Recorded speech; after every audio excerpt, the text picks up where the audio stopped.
Welcome students. നമുക്കിന്ന് പഠിക്കാനുള്ളത് 10ാം ക്ലാസ്സിലെ 6ാമത്തെ chapter eyes in the sky and analysis of information ആണ്. ആകാശക്കണ്ണുകളും അറിവിൻ്റെ വിശകലനവും. അപ്പം നമ്മൾ നേരത്തെ പഠിച്ചിട്ടുണ്ട്, അതായത് കൊടുത്തിട്ടുണ്ട്, you have understood how the surface features of the earth are depicted on map and analysed. എങ്ങനെയാണ് ഭൂമിയുടെ ഉപരിതലത്തിലെ സവിശേഷതകൾ ഭൂപടങ്ങളിൽ ചിത്രീകരിക്കുന്നതെന്നും പിന്നീട് അത് വിശകലനം ചെയ്യുന്നത് എങ്ങനെയാണെന്ന് നമ്മൾ നേരത്തെ ചെറിയ ക്ലാസ് മുതൽ പഠിച്ചിട്ടുണ്ട്. The advancement in the field of science and technology have made information gathering, map making and subsequent analysis easier and more efficient. ഇനി പറയുന്നത് എന്താണെന്ന് വെച്ചാൽ, നമുക്ക് സാങ്കേതിക വിദ്യയിലുണ്ടായ വളർച്ച, നമ്മുടെ ഭൂമിയുടെ വിവരങ്ങളുടെ ശേഖരണം, ഭൂപടങ്ങൾ തയ്യാറാക്കുന്നത്, പിന്നീട് അതിൻ്റെ തുടർന്നുള്ള വിശകലനം എന്നിവയിൽ കൂടുതൽ എളുപ്പവും കാര്യക്ഷമവുമാക്കി മാറ്റിയിട്ടുണ്ട്. Through this lesson, you can understand how the launching of satellites and the use of computer softwares for the analysis of geospatial data make learning geography more human-centered.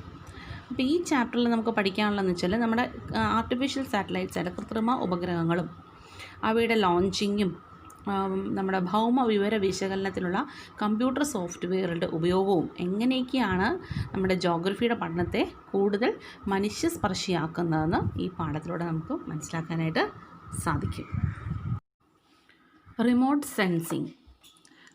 Sensing എന്ന് വെച്ചാൽ എന്താണ്? വിദൂര സംവേദനം. എന്താണ് വിദൂര സംവേദനം? The invention of photography in 19th century has brought about drastic changes in data collection. The possibility of capturing photos from higher elevations, mounting cameras on balloons and aircrafts has been explored ever since. 19ാം നൂറ്റാണ്ടിൽ ഛായാഗ്രാഹം കണ്ടെത്തിയതോടെ വിവരശേഖരണത്തിന് ഒരു വലിയ മാറ്റത്തിന് തുടക്കമായി. വിവരങ്ങൾ ശേഖരിക്കുന്നതിന് ഒരു വലിയ മാറ്റമുണ്ടായി ഫോട്ടോഗ്രാഫിയുടെ കണ്ടുപിടുത്തത്തോടുകൂടി.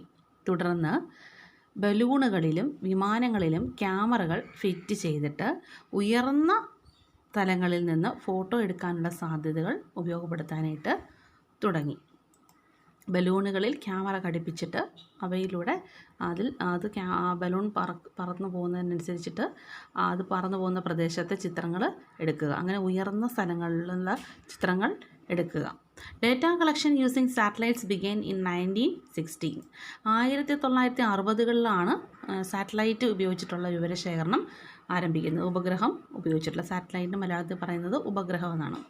Along with cameras, different types of scanners were also introduced for data collection. അപ്പം വിവരശേഖരണത്തിന് വേണ്ടിയിട്ട് ക്യാമറയോടൊപ്പം വിവരശേഖരണത്തിനായിട്ട് വിവിധ സ്കാനറുകളും അവർ ഉപയോഗിക്കാനായിട്ട് തുടങ്ങി. ക്യാമറയുടെ കൂടെ ക്യാമറ ഉപയോഗിക്കുന്നത് പോലെ തന്നെ സ്കാനറുകളും ഉപയോഗിക്കാൻ തുടങ്ങി. അങ്ങനെ such a method of collecting information about an object, place or phenomenon without actual physical contact is called remote sensing. Then what is remote sensing എന്ന് ചോദിച്ചാൽ നിങ്ങൾ ഇതാണ് എഴുതേണ്ടത്. It is a method of collecting information about an object, place or phenomenon without actual physical contact or remote sensing. എന്ന് വെച്ചാൽ ഒരു വസ്തുവിനെയോ പ്രദേശത്തെയോ അല്ലെങ്കിൽ പ്രതിഭാസത്തെയോ phenomenon സംബന്ധിക്കുന്ന വിവരങ്ങൾ സ്പർശബന്ധം കൂടാതെ, അവയെ സ്പർശിക്കാതെ ശേഖരിക്കുന്ന രീതിയാണ് വിദൂര സംവേദനമെന്ന് പറയുന്നത്. ഒരു വസ്തുവിനെയോ പ്രദേശത്തെയോ പ്രതിഭാസത്തെയോ സംബന്ധിക്കുന്ന വിവരങ്ങൾ ആ വസ്തുവിനെ സ്പർശിക്കാതെ ശേഖരിക്കുന്ന രീതിയാണ് റിമോട്ട് സെൻസിങ് അല്ലെങ്കിൽ വിദൂര സംവേദനമെന്ന് പറയുന്നത്. The devices used for data collection in remote sensing are called sensors. എന്താണ് സെൻസറുകളെന്ന് പറയുന്നത്? അതായത് വിദൂര സംവേദനത്തിലുള്ള വിവരങ്ങൾ ശേഖരിക്കാനുള്ള ഉപകരണങ്ങളാണ് നമ്മൾ സംവേദകങ്ങൾ അല്ലെങ്കിൽ സെൻസേഴ്സ് എന്ന് പറയുന്നത്. 1 മാർക്കിനൊക്കെ ചോദിക്കും. Cameras and scanners are sensors. സെൻസേഴ്സിന് ഉദാഹരണമാണ് ക്യാമറയും സ്കാനറുകളും. The sensors record the electromagnetic radiations reflected by object. അതായത് വസ്തുക്കൾ പ്രതിഫലിപ്പിക്കുന്ന വൈദ്യുത കാന്തിക വികിരണത്തെയാണ് സംവേദകം പകർത്തി എടുക്കുന്നത്. Electromagnetic radiation. വസ്തുക്കൾ പ്രതിഫലിപ്പിക്കുന്ന വൈദ്യുത കാന്തിക വികിരണത്തെയാണ് സംവേദകം പകർത്തി എടുക്കുന്നത്. The carrier on which sensors are fixed is called a platform. ഇനി ഈ സംവേദകങ്ങൾ സ്ഥാപിച്ചിരിക്കുന്ന പ്രതലത്തെ നമ്മൾ പ്ലാറ്റ്ഫോം എന്ന് വിളിക്കും. പിന്നെ ഉദാഹരണം പറയുകയാണെങ്കിൽ balloons. Sensors can be installed on balloons, aircrafts and satellites. അപ്പോൾ ഈ സെൻസറുകൾ എവിടെയൊക്കെ ഘടിപ്പിക്കാം എന്ന് ചോദിച്ചാൽ, അതായത് അവയൊക്കെ നമുക്ക് അതിനെ ഘടിപ്പിക്കാൻ പറ്റുന്ന പ്ലാറ്റ്ഫോം, അതിനെ സംവേദകങ്ങൾ സ്ഥാപിച്ചിരിക്കുന്ന പ്രതലത്തെ നമ്മൾ പ്ലാറ്റ്ഫോം എന്ന് വിളിക്കുന്നു. പിന്നീട് വിമാനങ്ങൾ, ബലൂണുകൾ, ഉപഗ്രഹങ്ങൾ എന്നിവയിലൊക്കെ നമുക്ക് ഈ സംവേദകങ്ങൾ സ്ഥാപിക്കാനായിട്ട് സാധിക്കും. Then based on the source of the energy, the platform remote sensing can be classified as follows. അപ്പോൾ നമ്മൾ ഇതിനെ വീണ്ടും നമ്മൾ രണ്ടായിട്ട് തരംതിരിക്കുകയാണ്. അതായത് ഊർജ ഉറവിടം, പ്ലാറ്റ്ഫോം എന്നിവയെ അടിസ്ഥാനമാക്കി വിദൂര സംവേദനത്തെ നമുക്ക് പലതായിട്ട് തരംതിരിക്കാം. അതായത് പ്രത്യക്ഷ വിദൂര സംവേദനമെന്നും പരോക്ഷ വിദൂര സംവേദനമെന്നും നമുക്ക് രണ്ടായിട്ട് തരംതിരിക്കാം. Passive remote sensing and active remote sensing. ഞാൻ ഒരു ബ്ലൂ കളർ കോളത്തിലൂടെ കൊടുത്തിട്ടുണ്ട്. കുറച്ച് കാര്യങ്ങൾ എന്താണെന്ന് നോക്കാം. And energy source is essential for remote sensing. അപ്പോൾ റിമോട്ട് സെൻസിങ് നടത്താനായിട്ട് നമുക്കൊരു എനർജി സോഴ്സ് ആവശ്യമാണ്, ഒരു ഊർജ്ജ ഉറവിടം അത്യന്താപേക്ഷികമാണ്.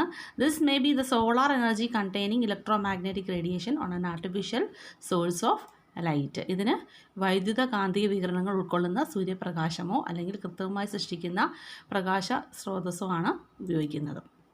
Remote sensing is made possible either by utilizing the sunlight or an artificial light reflected from various objects. അപ്പോൾ റിമോട്ട് സെൻസിങ്ങിന് വേണ്ടിയിട്ട് നമ്മൾ ഉപയോഗിക്കുന്ന ഒന്നുകിൽ സൂര്യപ്രകാശം അല്ലെങ്കിൽ കൃത്രിമമായി സൃഷ്ടിക്കുന്ന പ്രകാശത്തെയാണ് ഉപയോഗിക്കുന്നത്. When photographs are taken by using a camera with flash, the camera is the sensor and the light beam from the flash is an artificial energy. ഇനി വ്യക്തമായിട്ട് പറയുകയാണെങ്കിൽ, ഒരു ക്യാമറ ഉപയോഗിച്ച് നമ്മൾ ചിത്രങ്ങൾ എടുക്കുകയാണെങ്കിൽ ക്യാമറ ഒരു സംവേദകവും ക്യാമറയിൽ നിന്ന് പുറപ്പെടുന്ന ഫ്ലാഷ് കൃത്രിമമായി ഉപയോഗിച്ച ഊർജ്ജവുമാണ് ഉദാഹരണമായിട്ട് പറയുന്നത്. The electromagnetic energy reflected and radiated by object is utilized in remote sensing technology.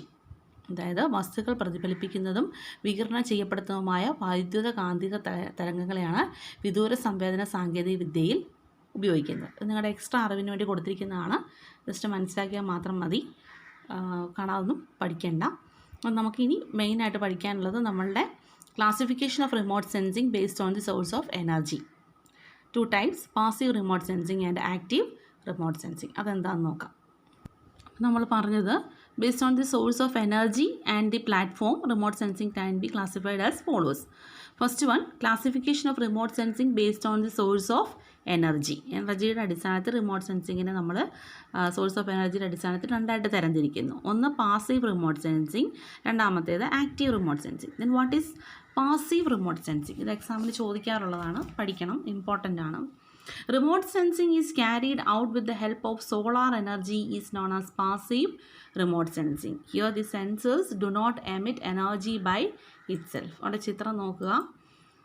അവിടെ ഒരു ഭൂമിയുടെ ചിത്രം കാണിച്ചിട്ടുണ്ട്, സാറ്റലൈറ്റ് കാണിച്ചിട്ടുണ്ട്, സൂര്യൻ കാണിച്ചിട്ടുണ്ട് അല്ലേ? നോക്കുക. അതായത് സൗരോർജ്ജത്തിൻ്റെ സഹായത്തോടെ നടത്തുന്ന വിദൂര സംവേദനമാണ് നമ്മൾ ഈ പാസീവ് റിമോട്ട് സെൻസിങ് എന്ന് പറയുന്നത്. ഇവിടെ സംവേദകം സ്വയം ഊർജം പുറപ്പെടുവിക്കുന്നില്ല. Here the sensors do not emit the energy by itself. Passive remote sensing. Then active remote sensing is a remote sensing made with the aid of artificial source of energy radiating from the sensor is known as active remote sensing. അപ്പോൾ active remote sensing എന്ന് പറഞ്ഞാൽ സംവേദകം പുറപ്പെടുവിക്കുന്ന കൃത്രിമമായ പ്രകാശത്തിൻ്റെ അല്ലെങ്കിൽ ഊർജത്തിൻ്റെ സഹായത്തോടെ നടത്തുന്ന വിദൂര സംവേദനമാണ് പ്രത്യക്ഷ വിദൂര സംവേദനം എന്ന് പറയുന്നത്, അല്ലെങ്കിൽ ആക്റ്റീവ് റിമോട്ട് സെൻസിങ് എന്ന് പറയുന്നത്. അപ്പോൾ ആക്റ്റീവ് റിമോട്ട് സെൻസിങ്ങിൽ നിങ്ങൾ ഓർക്കുക, ആർട്ടിഫിഷ്യൽ ലൈറ്റിൻ്റെ സഹായത്തോടു കൂടിയാണ് സംവേദകം പുറപ്പെടുവിക്കുന്ന കൃത്രിമമായ പ്രകാശത്തിൻ്റെ അല്ലെങ്കിൽ ഊർജ്ജത്തിൻ്റെ സഹായത്തോടെയാണ് നമ്മൾ പ്രത്യക്ഷം അല്ലെങ്കിൽ ആക്റ്റീവ് റിമോട്ട് സെൻസിങ് എന്ന് പറയുന്നത്. പരോക്ഷ വിദൂര സംവേദനത്തിൽ സൗരോർജ്ജത്തിൻ്റെ സഹായത്തോടുകൂടി, അത് നാച്ചുറലാണ് സൗരോർജ്ജം എന്ന് പറയുന്നത്, സൗരോർജ്ജത്തിൻ്റെ സഹായത്തോടെ നടത്തുന്ന വിദൂര സംവേദനമാണ്. ഇവിടെ സംവേദകം സ്വയം ഊർജം പുറപ്പെടുവിക്കുന്നില്ല. അത് രണ്ടും നിങ്ങൾ ഓർത്തിരിക്കേണ്ടതാണ്. In the passive remote sensing, the sensors do not emit energy by itself. Then next one, classification of remote sensing based on the platform. First one is terrestrial photography. The method of obtaining the Earth's photography using cameras from the ground is known as terrestrial photography. അതായത് ഒരാളവിടെ നിന്ന് ചിത്രം എടുക്കുന്നുണ്ട് ഭൂമിയുടെ, അതാണ് terrestrial photography എന്ന് പറയുന്നത്. അതായത് ഭൂപ്രതലത്തിൽ നിന്നും ഭൂമിയുടെ ഉപരിതലത്തിൻ്റെ ചിത്രങ്ങൾ ക്യാമറ ഉപയോഗിച്ച് പകർത്തുന്ന രീതിയാണ് ഭൂതല ഛായാഗ്രഹണം എന്ന് പറയുന്നത്. The next one is aerial remote sensing. Second method based on the platform is aerial remote sensing. The method of obtaining photograph of the Earth's surface continuously from the sky using cameras mounted on aircraft is known as aerial remote sensing. അതായത് വിമാനത്തിൽ ഘടിപ്പിച്ചിട്ടുള്ള ക്യാമറകളുടെ സഹായത്തോടെ ആകാശത്ത് നിന്നും ഭൂമിയുടെ പ്രതലത്തിൻ്റെ ചിത്രങ്ങൾ പകർത്തുന്ന രീതിയാണ് ആകാശീയ വിദൂര സംവേദനം അല്ലെങ്കിൽ ഏരിയൽ റിമോട്ട് സെൻസിങ് എന്ന് പറയുന്നത്. വിമാനത്തിൽ സ്കാനറുകൾ ഘടിപ്പിച്ചുകൊണ്ട് അല്ലെങ്കിൽ ക്യാമറ ഘടിപ്പിച്ചുകൊണ്ട് ചിത്രങ്ങൾ എടുക്കുന്ന രീതിയാണ് ഏരിയൽ റിമോട്ട് സെൻസിങ് എന്ന് പറയുന്നത്. Then third one is satellite remote sensing, ഉപഗ്രഹ വിദൂര സംവേദനം. എന്താണ് satellite remote sensing? The process of gathering information using the sensors installed in an artificial satellite is known as satellite remote sensing. അതായത് കൃത്രിമ ഉപഗ്രഹങ്ങളിൽ ഘടിപ്പിച്ചിരിക്കുന്ന സംവേദകങ്ങൾ വഴി വിവരശേഖരണം നടത്തുന്ന പ്രക്രിയയാണ് ഉപഗ്രഹ വിദൂര സംവേദനമെന്ന് പറയുന്നത്. ഇവിടെ വരാൻ സാധ്യതയുള്ളൊരു ക്വസ്റ്റ്യൻ എന്ന് പറയുന്നത് which type of photography, terrestrial, aerial remote sensing, satellite remote sensing, അത് മൂന്ന് കോളത്തിലായിട്ട് കൊടുക്കും. എന്നിട്ട് പിന്നെ ചോദിക്കുക എന്താണ് അതിൻ്റെ പ്ലാറ്റ്ഫോംസ്. ആദ്യത്തേതിൻ്റെ പ്ലാറ്റ്ഫോം ടെറസ്ട്രിയൽ ഫോട്ടോഗ്രാഫിയിലെ പ്ലാറ്റ്ഫോം എർത്താണ്. രണ്ടാമത്തേതിൻ്റെ പ്ലാറ്റ്ഫോം എന്ന് പറയുന്നത് ആകാശമാണ്, അല്ലെങ്കിൽ നമ്മുടെ എയർക്രാഫ്റ്റാണ്. ആകാശമല്ല, എയർക്രാഫ്റ്റാണ്. മൂന്നാമത്തെ പ്ലാറ്റ്ഫോം എന്ന് പറയുന്നത് നമ്മുടെ സാറ്റലൈറ്റാണ്. പിന്നെ അതിൻ്റെ അകത്ത് ചോദിക്കാൻ സാധിച്ചാൽ അതിൻ്റെ ഓരോന്നിൻ്റെയും സെൻസർ എന്താണെന്ന്. ആദ്യത്തെ ടെറസ്ട്രിയൽ ഫോട്ടോഗ്രാഫിയുടെ സെൻസർ എന്ന് പറയുന്നത് ക്യാമറയാണ്. രണ്ടാമത്തേൻ്റെ സെൻസർ എന്ന് പറയുന്നത് ഏരിയൽ റിമോട്ട് സെൻസിങ്ങിൻ്റെയും ക്യാമറയാണ്. സാറ്റലൈറ്റ് റിമോട്ട് സെൻസിങ്ങിൻ്റെ സെൻസർ എന്ന് പറയുന്നത് സ്കാനറാണ്. അവ മൂന്ന് കോളങ്ങളിലാക്കി എഴുതി നിങ്ങൾ പഠിക്കണം. Next one is what is aerial remote sensing. Aerial remote sensing is generally used to gather information about comparatively smaller areas. The advantages of aerial remote sensing is that of any region can be gathered in accordance with our requirements. അതായത് താരതമ്യേന വിസ്തൃതി കുറഞ്ഞ പ്രദേശങ്ങളിലെ വിവരങ്ങൾ ശേഖരിക്കുന്നതിന് വേണ്ടിയിട്ടാണ് aerial remote sensing അല്ലെങ്കിൽ ആകാശീയ വിദൂര സംവേദനത്തെ നമ്മൾ ഉപയോഗിക്കുന്നത്. നമ്മുടെ ആവശ്യങ്ങൾക്ക് അനുസരിച്ച് ഏത് പ്രദേശത്തിൻ്റെ വിവരശേഖരണം നടത്താനായിട്ടും ഇത് നമുക്ക് ഉപയോഗിക്കാമെന്നതാണ് ഇതിൻ്റെ പ്രധാനപ്പെട്ട ഒരു നേട്ടമെന്ന് പറയുന്നത്. Another merit of this method is that continuous pictures of areas along with the path of the aircrafts are made available. അപ്പോൾ ഇതിൻ്റെ മറ്റൊരു നേട്ടം എന്ന് പറയുന്നത് വിമാനം കടന്നു പോകുന്ന പ്രദേശങ്ങളുടെ തുടർച്ചയായിട്ടുള്ള ചിത്രങ്ങൾ ലഭിക്കുന്നു എന്നാണ് മറ്റൊരു മെറിറ്റെന്ന് പറയുന്നത്. കണ്ടിന്യൂസ് ആയിട്ടുള്ള പിക്ചേഴ്സ് നമുക്ക് എടുക്കാം. The photographs obtained through this method are called aerial photographs. അപ്പം നമ്മളിങ്ങനെ അങ്ങനെ എടുക്കുന്ന ചിത്രങ്ങളുടെ അങ്ങനെ തുടർച്ചയായിട്ട് നമ്മൾ എടുക്കുന്ന ആ ചിത്രങ്ങളുടെ പറയുന്ന പേരാണ് ഏരിയൽ ഫോട്ടോഗ്രാഫ്സ് എന്ന് പറയുന്നത്, ആകാശീയ ചിത്രങ്ങൾ എന്ന് പറയുന്നത്. In each aerial photograph, nearly 60% of the places depicted in the adjacent photo is included. നമ്മളിങ്ങനെ ചിത്രീകരിച്ച ഓരോ ചിത്രത്തിൻ്റെയും അതായത് പ്രദേശത്തിൻ്റെ ഏകദേശം 60% ഭാഗം കൂടി പകർത്തി എടുക്കാറുണ്ട്. ഇതിനാണ് നമ്മൾ ആകാശീയ ചിത്രത്തിൻ്റെ ഓവർലാപ്പ് എന്ന് പറയുന്നത്. Overlap in aerial photography. This is done for ensuring the contiguity to obtain three-dimensional vision with the help of the stereoscope.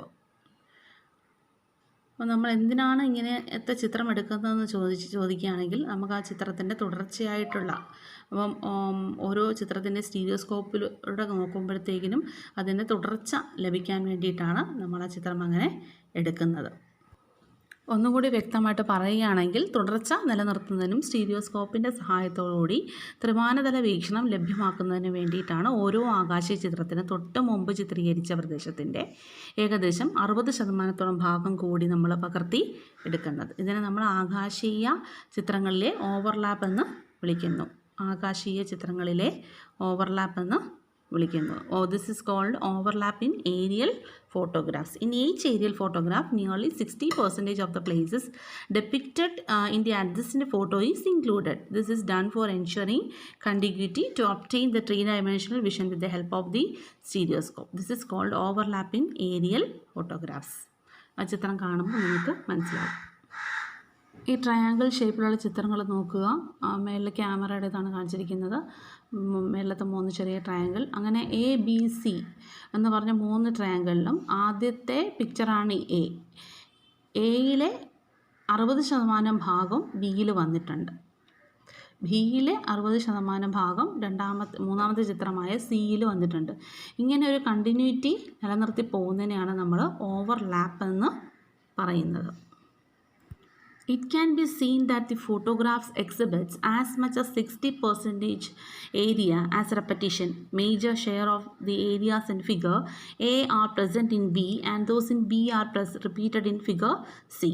Two such photographs of adjoining areas with overlap are called a stereo pair. ഇനി എന്താണ് stereo pair എന്ന് ഉള്ളതാണ് പഠിക്കാനുള്ളത്. അതായത് ഓവർലാപ്പോട് കൂടിയ ഓരോ ജോഡി ആകാശീയ ചിത്രങ്ങളെ സ്റ്റീരിയോ പെയർ എന്നാണ് നമ്മൾ വിളിക്കുന്നത്. ചിത്രം എയും ബിയും അല്ലെങ്കിൽ ചിത്രം ബിയും ചിത്രം സിയും ഓരോ സ്റ്റീരിയോ പെയറുകളാണ്. അതാണ് ഓരോ സ്റ്റീരിയോ പെയർ എന്ന് പറയുന്നത്. The figure A and B as well as B and C are stereo pairs respectively. The instrument which is used to obtain three-dimensional view from the stereo pairs is called stereoscope. ഇനി എന്താണ് stereoscope എന്ന ഉപകരണം? ഓവർലാപ്പോട് കൂടിയ ചിത്രങ്ങൾ, അതായത് 60% ആദ്യത്തെ ചിത്രത്തിൻ്റെ 60% രണ്ടാമത്തെ ചിത്രത്തിലും വരുന്നു. അതാണ് നമ്മൾ ഓവർലാപ്പ് എന്ന് ഉദ്ദേശിക്കുന്നത്.